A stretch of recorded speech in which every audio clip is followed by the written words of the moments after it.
have you ever noticed the harder we try to hold on to something, the more it slips through our fingers? Sometimes it's not the pain itself that weighs us down. It's the way we cling to it, like carrying an invisible backpack full of old stories, expectations, and what-ifs, even when we don't need them anymore. Maybe you've felt that quiet ache too, the kind that shows up when life doesn't go as planned, or when you're smiling on the outside but just tired inside. In today's video, we're exploring a gentle but powerful truth from the Buddha, one that's helped so many people, myself included, learn to breathe again. It's not about giving up. It's about letting go with love. We'll talk about why we suffer, why we resist, and how the simple shift from clinging to allowing can bring real peace. And stay with me till the end. I've got a story to share about a monk, a river, and a quiet lesson that might just change the way you carry your own burdens. If this sounds like the kind of space your heart's been craving, feel free to hit subscribe. It helps this channel grow and lets me create more videos like this. Quiet reflections for noisy days. Let's begin. Part 1: The quiet weight we carry, understanding the roots of suffering. I used to think that suffering was something dramatic, like losing a job, a loved one, or failing at something big.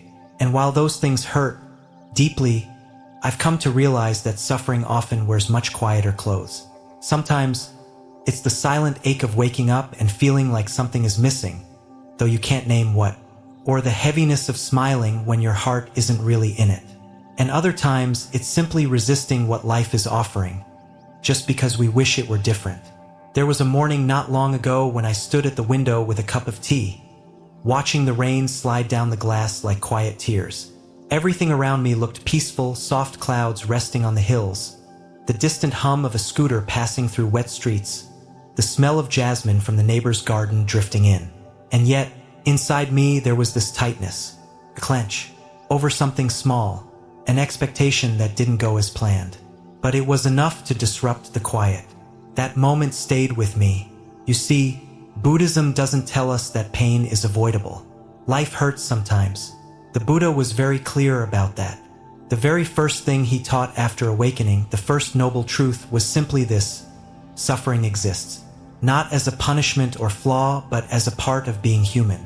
But he didn't stop there. The second noble truth goes deeper. Suffering arises from craving, from clinging, from our refusal to let what is simply be. And that's the part we so often miss. We hurt twice, maybe 3 times more than we need to, because we don't just feel pain. We fight it. We think, this shouldn't be happening, or why me? That's where the second arrow strikes. There's an old Buddhist story that goes something like this. When you're struck by an arrow, it hurts. That's the first arrow, the pain of life, unavoidable. But what most of us do is pick up a second arrow and stab ourselves again. I shouldn't have been there. I should have known better. Why does this always happen to me? That's the suffering that comes not from the event, but from our reaction to it. And isn't that what most of us do? I remember a dear friend who lost someone they loved deeply. The grief was enormous, yes, but what broke her was the constant looping of what-ifs. What if she had said more, been more present, not gone to work that day? The mind, trying to make sense of loss, instead tangled her in guilt and regret. That was the second arrow, and it pierced far deeper than the first. I think about all the tiny second arrows we carry through our days. The disappointment of a text left unread, the job offer that didn't come, the dream that faded quietly while we were busy doing everything else. None of these things are tragedies in themselves. But when we resist, when we think this shouldn't have happened, we twist the wound open. Sometimes I wonder if the true weight we carry isn't the pain itself, but the way we grip it. Like someone walking through a storm, clutching an umbrella that keeps flipping inside out with the wind, refusing to let it go even though it's doing more harm than good. Maybe the first step toward peace isn't changing the storm, but unclenching our fingers. What makes it even harder is that we live in a culture that tells us to fight discomfort at all costs, to fix it, escape it, distract ourselves. We scroll, shop, drink, achieve, all in the name of avoiding that uncomfortable feeling of just being with what is. But avoidance isn't peace. It's postponement, and pain waits patiently. Letting go begins with looking, not turning away but turning toward, asking, what am I really holding on to here? What am I resisting? For me, it was often the idea that things should be different, that if I worked hard enough, meditated long enough, or was kind enough, life would give me a pain-free ride. But that's not how this works. Life isn't a contract we sign in exchange for ease. It's a river we step into moment by moment. And some days the water is cold and fast. Other days it's calm and clear. But it always moves. And maybe the point isn't to dam the river, but to learn how to float. A dear teacher once told me, the lotus does not grow in clean water. It needs the muck, the mess, the mud, the darkness. But it doesn't stay there. It rises, slowly, gently, and opens to the light. So maybe suffering isn't a sign we're failing, but an invitation to rise. Maybe it's the very mud from which our peace can bloom. In Buddhist psychology, this gentle looking, this willingness to sit with our discomfort instead of rushing to get rid of it, is the beginning of healing. It's called dukkha samuddaya, understanding the origin of suffering. And the more we understand what feeds it, clinging, resistance, unrealistic expectations, the more space we create to choose differently. There's a softness in that, kindness. So many people think that Buddhism teaches detachment. But I don't believe that's the right word. It's not about becoming cold or uncaring. It's about seeing clearly, loving fully, and holding lightly. Like watching clouds move across the sky. You can admire their beauty without trying to keep them from passing. Imagine that. A life where you don't have to control everything. Where you don't have to pretend to be unbreakable. Where you're allowed to feel things deeply and still trust that you can let go when it's time. There's something so quietly revolutionary about that. So the next time you feel the tightness in your chest, the pull of the second arrow, pause, just for a breath. Notice what you're clinging to, and ask yourself, softly, what would it feel like to set this down, even if just for now? Because maybe the path to peace isn't about doing more, fixing more, becoming more.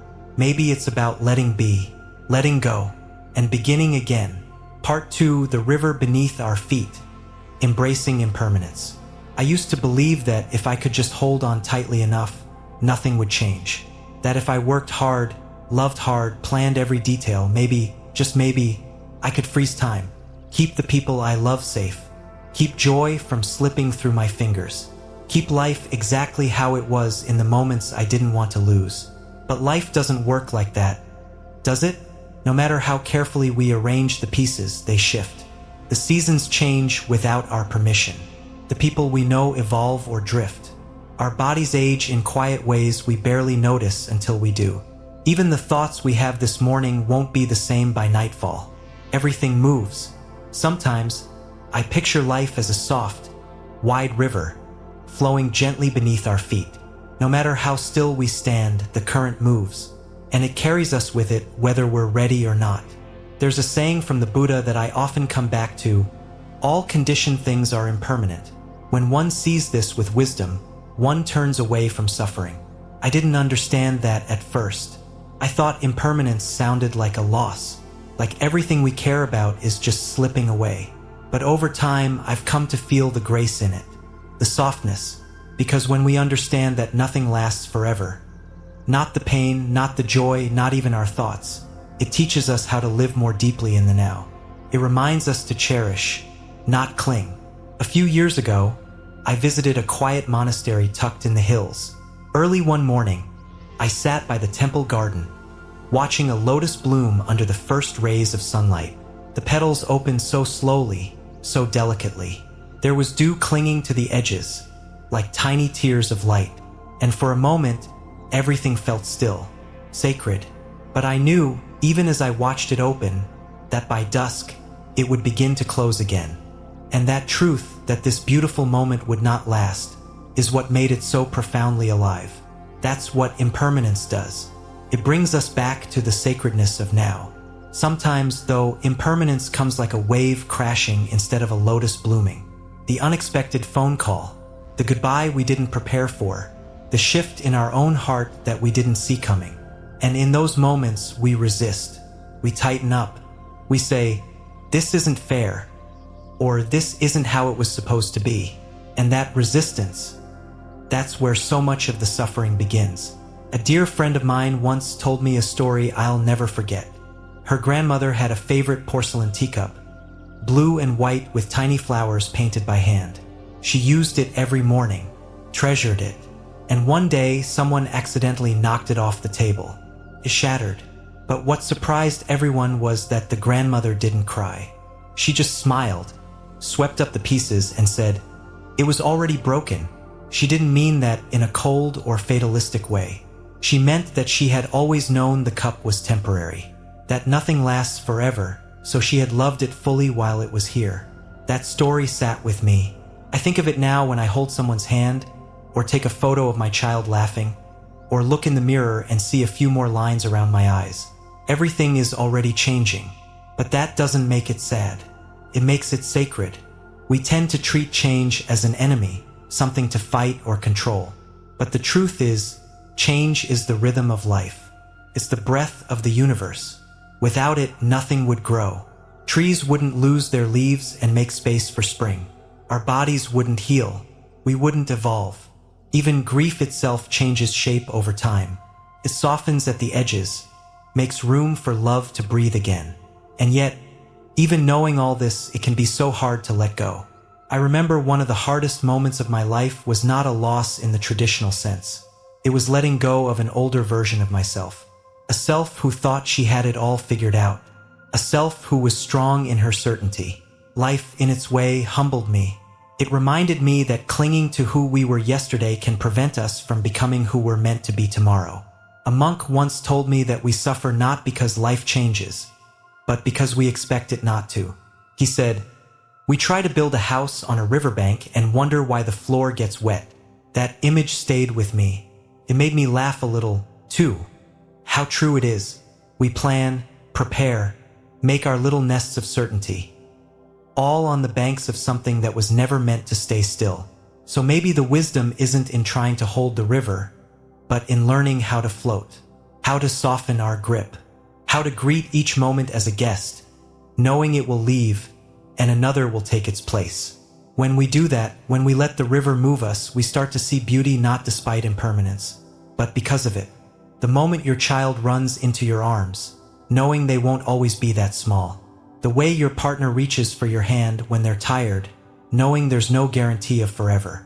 The way the sun breaks through the clouds after a long rain, knowing the light won't stay long, but you're here to witness it. This is not just mindfulness. It's tenderness, it's reverence, and it's a kind of freedom too. Because when we stop resisting impermanence, we stop trying to control everything. We stop needing life to meet our expectations. And in that space, something peaceful arises. Something soft, like the hush of wind through bamboo or the flicker of candlelight in a dark room. You start to breathe differently. You start to live differently. There's a practice I sometimes do when I'm struggling to let go. I sit quietly, close my eyes, and bring to mind something I'm afraid to lose. A person, a dream, a part of myself. And then I whisper, gently, "Thank you. I know you won't stay, but while you're here, I will love you fully." That small act has changed the way I hold things, the way I release them too, because letting go doesn't mean not caring. It means caring with your whole heart, without trying to freeze time. So if you're standing on the edge of something uncertain, if change is knocking on your door, if you're watching something beautiful fade and wondering how to keep it, maybe this is your invitation, not to fight, not to cling, but to feel the river beneath your feet, to trust that it knows where it's going, and to whisper to life, as it moves through you, "Let it be." Part 3, the open palm, loving without holding on. I used to think that love meant holding on tightly, that if I cared deeply, I had to protect it, guard it, never let it change. But life, gentle, unpredictable, honest life, keeps teaching me otherwise. It was in the way my daughter, once small enough to sleep in the crook of my arm, slowly stopped needing lullabies. It was in the way a close friendship drifted, not because anyone did anything wrong, but because we grew in different directions. And it was in the way I looked into the mirror one day and realized that I was no longer the version of myself I had spent so long trying to perfect. I've come to learn that love, in its truest form, is not about possession. It's not about control or permanence or shaping people or ourselves into what we want them to be. It's something far more delicate and far more beautiful. Non-attachment is one of those Buddhist teachings that people often misunderstand. They hear it and imagine a kind of emotional coldness, a distancing from life. But the truth is the opposite. Non-attachment isn't about not caring. It's about caring so deeply, so fully, that you no longer need to grasp. It's loving with open hands. Thich Nhat Hanh said, "You must love in such a way that the person you love feels free." The first time I read that, I paused. I thought about all the ways I had loved with expectation, with quiet rules, with the silent hope that things would stay exactly as they were. And I realized I wasn't always loving people, I was holding them.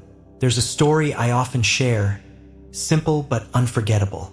Imagine a small bird lands in your palm. Its feathers are soft, its heartbeat rapid. If you try to close your hand around it because you're afraid it might fly, it will struggle. It might even hurt itself trying to get away. But if you let it rest freely, it might stay longer than you expect. Maybe it flies, maybe it returns. Either way, the beauty is in the moment you shared, not the guarantee of more. That's non-attachment, the courage to experience the moment without demanding it stays. Of course, letting go isn't always easy. We attach to things, people, places, roles, routines because they give us comfort, identity, even meaning. We wrap ourselves in them like a warm blanket on a cold morning. But the truth is, everything we cling to is temporary. Not in a morbid way, in a liberating way. One autumn, I was walking through a park blanketed with golden leaves. An old man sat on a bench feeding pigeons, his coat neatly buttoned, a thermos of tea beside him. I watched as a bird flew down, pecked at a crumb, then fluttered away. He didn't try to chase it.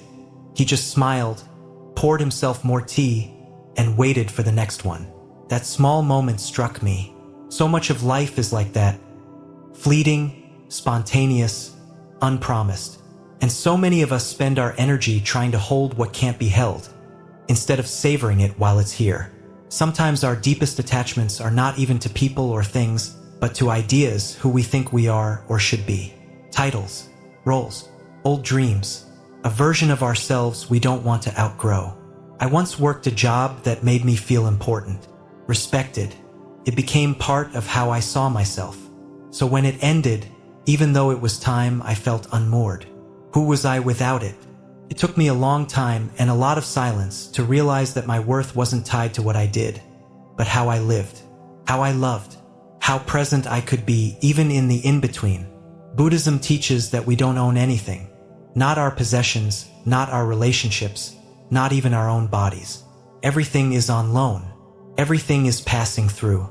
The home we live in, the phone in our hand, the people in our lives, they're here for a while.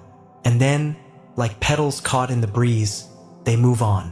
What if we treated them like sacred guests, rather than permanent fixtures? There's such peace in that. When we stop clinging, we start noticing more. We listen more deeply. We speak more kindly. We see more clearly. And we begin to understand that love is not about making someone stay. It's about walking beside them, however long the path may be, with an open heart and an open palm. Even our possessions take on new meaning when we release the need to define ourselves through them. I have a ceramic tea bowl a friend gave me years ago. It's chipped now, slightly uneven. But when I hold it, I remember our laughter, the way sunlight poured through her window that afternoon, the silence we shared between sips. It's not the object I cherish. It's the presence it reminds me to return to. That's the essence of non-attachment. Not to stop feeling, but to feel everything more vividly, without fear, without gripping. When I work with people navigating grief or change, I often invite them to try this. Take something you deeply value, a photo, a keepsake, a memory, and hold it gently in your hands. Then slowly open your palms. Notice how it feels to let it rest there. Notice the space around it. That space, that breath, that is freedom. Because letting go doesn't mean losing. It means allowing life to unfold as it must. It means making room for what's next, for who we're becoming, for love that doesn't need chains. Some days the practice is simple, not easy but simple, like when you're in conversation and want to interrupt, but you pause and truly listen, or when someone pulls away and instead of chasing, you offer quiet understanding, or when an old fear rises and instead of gripping it, you greet it like an old friend who's just passing through. These are the small moments of liberation, the gentle ways we return to ourselves. And if you ever forget what it looks like, go outside. Watch the wind carry a leaf from one branch to another. Watch the moon grow and shrink. Watch the tide come and go again and again. Nature holds everything lightly, and we can too. So maybe today you don't need to solve anything. Maybe you don't need to cling so tightly. Maybe you can breathe and trust and love, not with grasping, but with grace. An open hand, quiet heart, a deeper kind of love. Let it be. Part 4, in no hurry, the soft strength of patience and trust. I used to believe that if I hurried enough, I could outrun discomfort. That if I just tried harder, worked faster, planned better, I could finally get ahead of the chaos. But life, softly, persistently, kept slowing me down. I remember a time when I was waiting for a message that never came. You probably know that feeling. The way your chest tightens every time your phone buzzes, only to deflate when it's not from the person you hoped. The way your mind starts spinning, imagining reasons, rehearsing responses, questioning everything.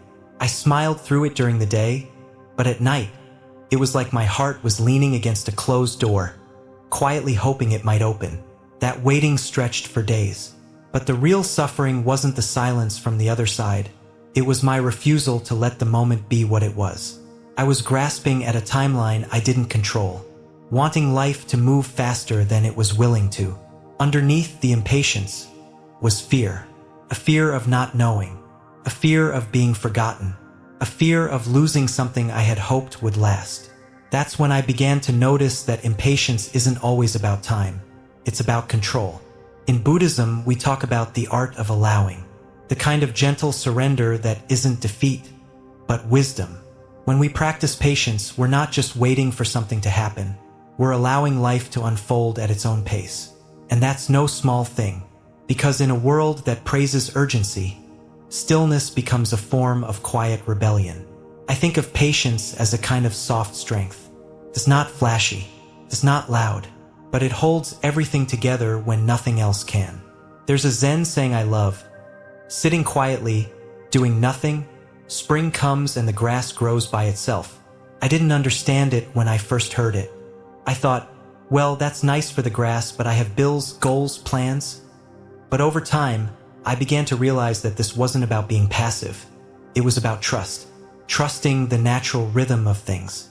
Trusting that not everything needs to be pushed, forced, or rushed. Sometimes, life asks us to wait. A friend of mine once told me about her journey through healing. After a deep betrayal, she wanted to move on quickly. She read all the books, went on retreats, filled her journal with affirmations. But the grief had its own schedule.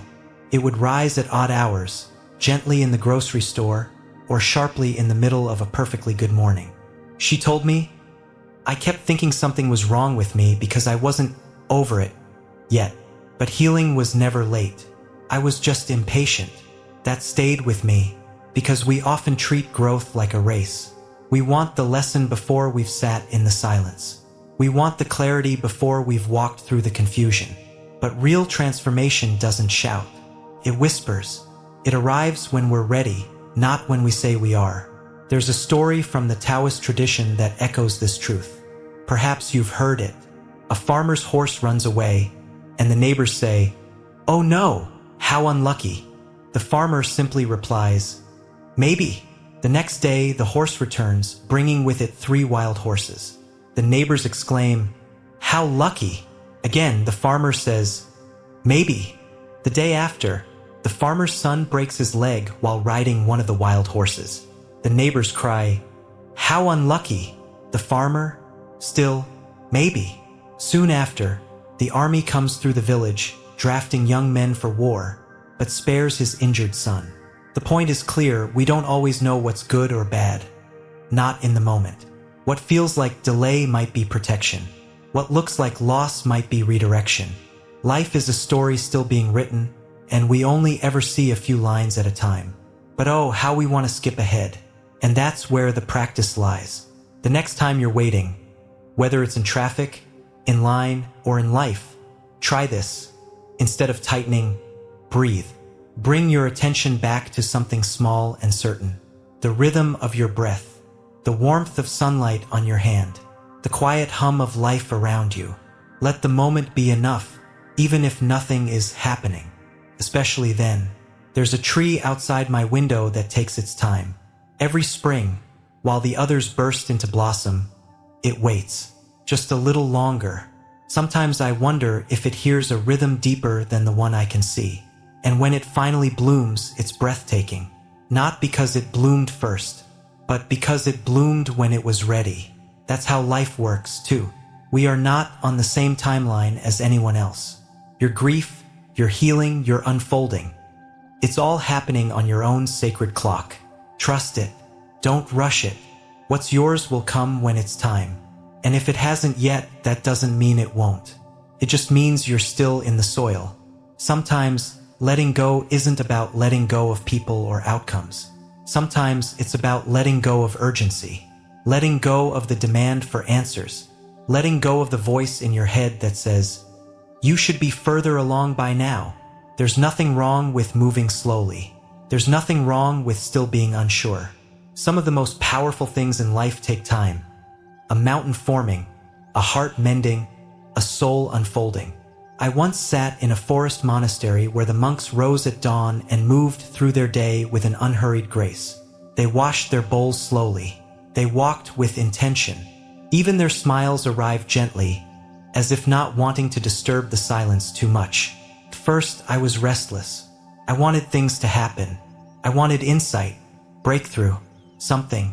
But in that quiet, something began to shift. I started to notice small things I had never seen before. The way light danced on the floor, the rustling of bamboo leaves, the space between thoughts. And I realized, life is always here. It's just that we're often too busy chasing it to notice. Acceptance doesn't mean giving up. It means working with life, not against it. It means standing in the rain without demanding sunshine.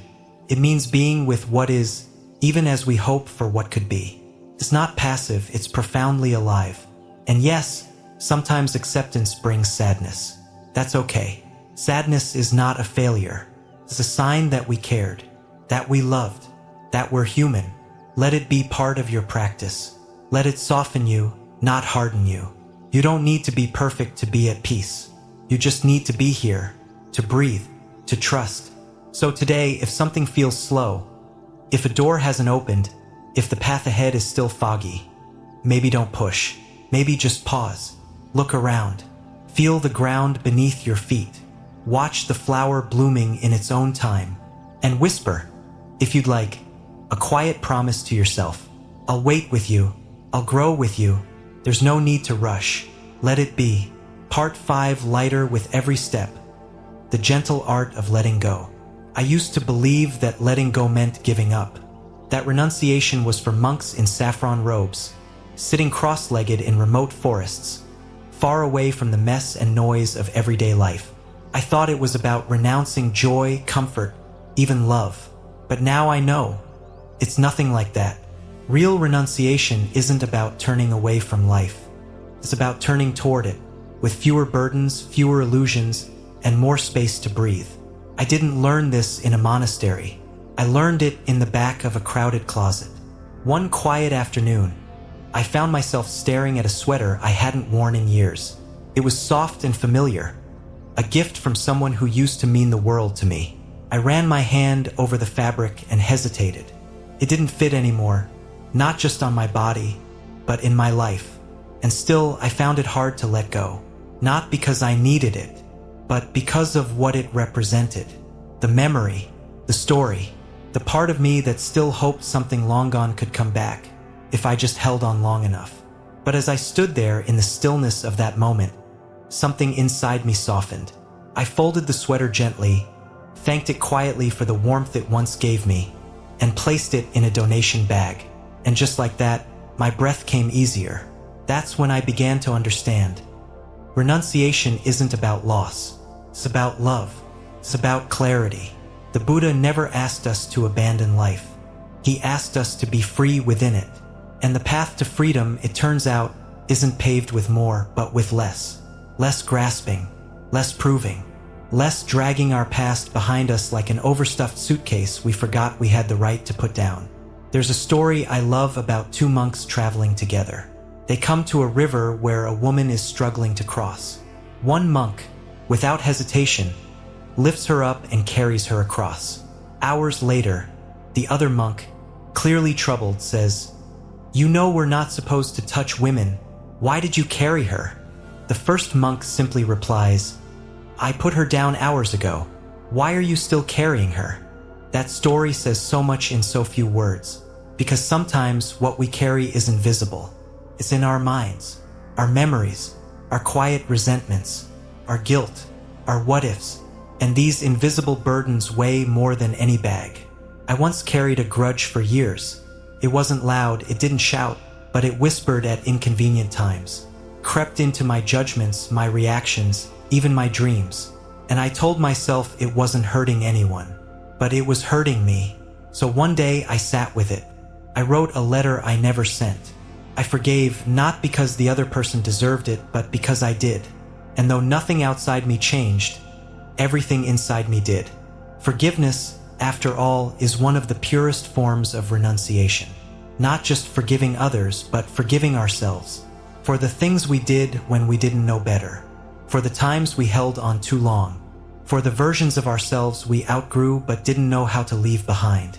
And that's another kind of letting go, releasing who we thought we were supposed to be. There was a time when I believed I had to be endlessly productive, that my worth was measured in achievements, checklists, perfectly composed days. I chased this version of success for years, until one evening, sitting alone with a half-eaten dinner and a pile of unanswered messages, I realized how empty I felt. So I stopped. Not everything, just enough. I started choosing silence over noise, solitude over obligation, meaning over busyness. And somewhere in that slow unraveling of all I thought I had to be, I found myself again. We think renunciation will leave us empty, but the truth is it makes space. Space for presence, for stillness, for new beginnings we couldn't even imagine while clinging to what no longer serves us. Think of a hiker climbing a steep hill. At the base, they carry everything, spare clothes, snacks, gear, just in case. But as the path rises, the weight becomes too much. And bit by bit, they let go. A water bottle left by a tree, an extra jacket tied to a post, until finally, they reach the summit lighter, freer, able to breathe in the view. That's what renunciation is. Not deprivation, but discernment. You ask yourself, gently, is this still serving me? And if the answer is no, you bow to it, bless it, and let it go. This practice doesn't just apply to things. It applies to habits, to ways of thinking, to stories we tell ourselves that keep us small. Maybe you've told yourself you're not good enough, not ready, not lovable unless you perform, perfect, or please. What if you laid that story down? What if, instead of carrying it one more day, you released it, like sand from an open hand? There's something deeply tender about letting go of something that once gave you comfort, even if it no longer fits. And so, renunciation must be done with compassion, not with force, not as punishment, but as an act of inner kindness. You don't have to let go of everything all at once. You can begin with something small, a single thought, a single object, a single belief. Even the act of closing your eyes for 1 minute, placing your hand on your heart, and saying softly, "I no longer need this," can be a doorway. There's a Japanese practice called danshari, a way of cleansing the home and the mind. It's not about minimalism. It's about intentionality, about keeping only what reflects who you are now. What a beautiful metaphor for the inner world, too, because we are not who we were 5 years ago, not even 5 days ago. And sometimes, to step fully into this moment, we must first release the version of ourselves who no longer lives here. You are allowed to grow out of your old skin, to rise from your old stories like mist lifting from a pond at dawn, to say yes to the unknown, even if it means saying goodbye to the familiar. In a world that's constantly shouting more, it is an act of profound courage to say less, to say enough, to say, I am already whole. So today, if you're feeling heavy, ask yourself, what am I carrying that no longer belongs to me? Is it a resentment worn thin with time? A hope that's turned into quiet sorrow? An idea of yourself that no longer fits your soul? Whatever it is, know this, you don't have to carry it alone. You don't have to carry it forever.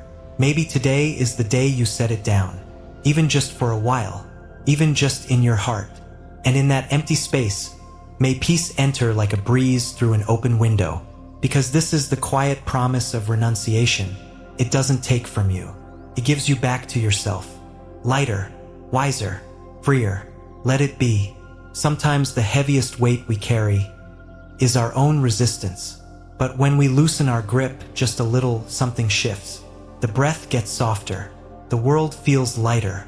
And the moment becomes enough. Letting go doesn't mean we stop caring. It just means we stop trying to control what was never ours to hold forever. Like leaves in the wind or waves in the ocean, things come and go. And when we learn to flow with them, we suffer a little less. So I'll leave you with this question. What's something you've been carrying that you're ready to set down? Let me know in the comments. I'd love to hear from you. Your story might just inspire someone else to breathe easier too. And if this message spoke to you, I'd be honored if you subscribed.